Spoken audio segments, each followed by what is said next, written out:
from 0 to 60, really. So did you start approaching blogs and saying, "Hey, here's my stuff," or were more people finding you and wanting to Well, I share your think work? it was a little of both. Like, I don't think I realized I could email people right away. It was like somebody saw the website or something, and then I was like, oh, they have like a contact button on their blog. You know, wheels were turning. So it was a bit of both. And then, yeah, I mean, I think that's the easiest way for somebody who's starting out is to pick your favorite blogs, and they all have, their submission guidelines, and Mm-hmm. cross your fingers. And Yeah, that's awesome. I yeah, love that you were like, I didn't even think I could email them. But yeah, I think though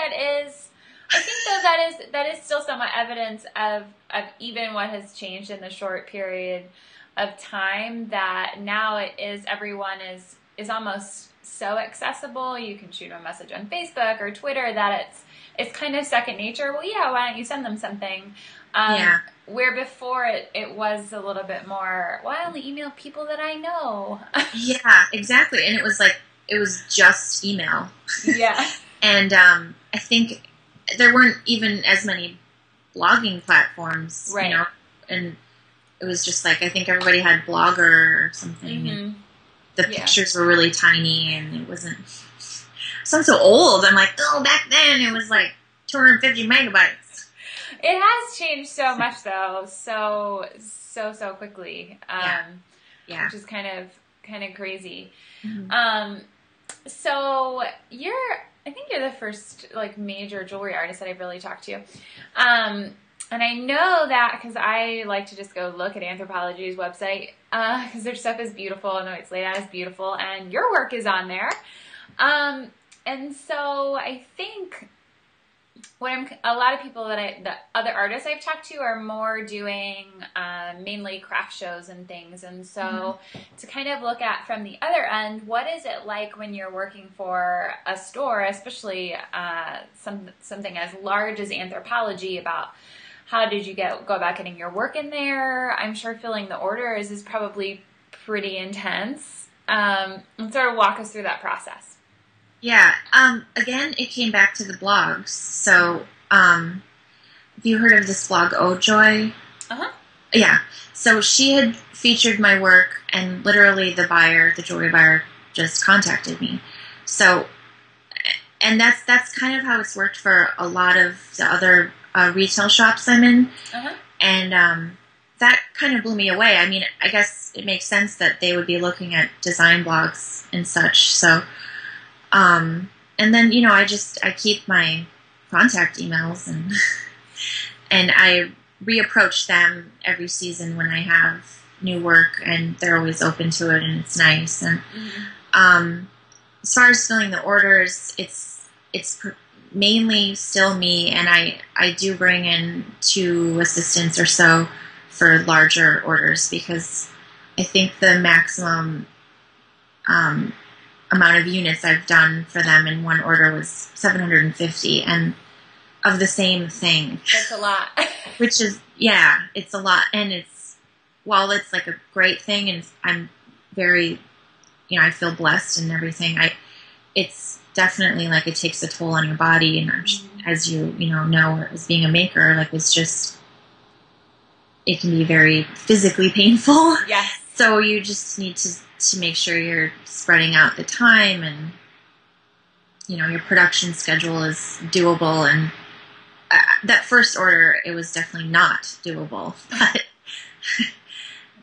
that's the only way you learn too. Just kind of jump in and be like, okay, I don't know what I'm doing. I'm gonna try to do it. Right. Right. Yeah. I last year ended up in physical therapy because I was crocheting too much. And I was like, I felt so dumb. So they're like, "What are you here for?" Well, I've just been crocheting a lot, and I was like, "I'll do anything except for stop crocheting. Like, you can tell me to do any exercise." Oh no! What part? Like what? It was just my forearm. It was just like sore and permanently asleep. Oh, And wow. they said the muscles were just in extreme overuse and were kind of freaking out. And so my husband had to like massage my forearm every night, and I had to sleep with these snowboarding wrist braces on. Oh my God. It was totally ridiculous. That is like my nightmare. Yeah, so Not having your hands work. Like, I know. So I try and spread that out a little bit more now. yeah. Do you do any craft shows at this point, or no? I'm not doing them as much. I started out. That's another way that I started was the Renegade Craft Fair. Okay.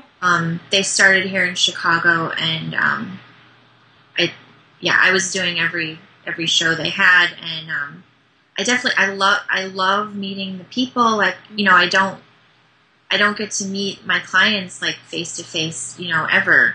Yeah. Is obvious, I guess, but it's just so nice to have that one-on-one interaction, and I think I learned a lot in that time about, you watch people, what are they going for in the booth, what are they gravitating towards, how does it look on them, also what are they wearing, and right. And they're all so adorable, you just want to like, can we be friends? Like, yeah, it's weird. No, I love seeing people trying pieces on. Yeah. And they always apologize when they try too many on. And this is entertaining for me. Go ahead, put everything on. Yeah. Also, when they do try it on, a lot of times they end up buying it. It's like, so I'm always like, yeah, get it on. Right. Connect to that piece, please. Yes, most definitely. Yeah. So now do you ever have the goal of actually having people work for you on a consistent basis, that you would have enough orders going that you always have people producing? Yeah. I think about the long term of this, and it, my hands can only do so much, and so it's, limiting in the amount of orders that I can take, since it's just me. I definitely want to hire someone full time. I feel like that's coming. I mean, I feel like that could be like the end of the year. I feel like I'm getting close. It's kind of nerve wracking too, like your first employee and just trusting them with everything, letting go a little bit is probably, as much, the money is one thing, but just like releasing control to someone. I mean, right. I guess that may sound crazy, but no, I think it's like that for most makers, because you're so attached to your process and your design, and then trying to figure out, I think especially in your work, like your work has a very solid voice, and how do you keep that voice going through when it is somebody else's hand, or when you're maybe not following a textbook technique of jewelry making. So it gets a little complicated too. Like, okay, well, this piece involves like fusing silk to leather. That's weird. So, and I have this iron. It doesn't work so good on this other iron, and like all the little weird things. It's I think it'll be like baby steps. I'll still have to do the supremely weird stuff, but teaching someone your weird little world. It's realizing how crazy you really are. Yeah. Have you ever turned an order down because it just, the money would be great, but the time is ridiculous? No. Okay. I work for the money. Yeah. I wonder how that will work when, John and I start to have a family.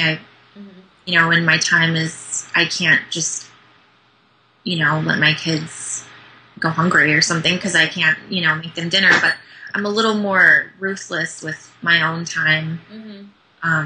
So I don't mind, working late or working all the time for like a 2-week stretch, right, if I'm getting it done. But so I feel, and that's probably where an employee will come in, and I'll just be forced to release. Forced to hand it off. I'll be ready. Yeah.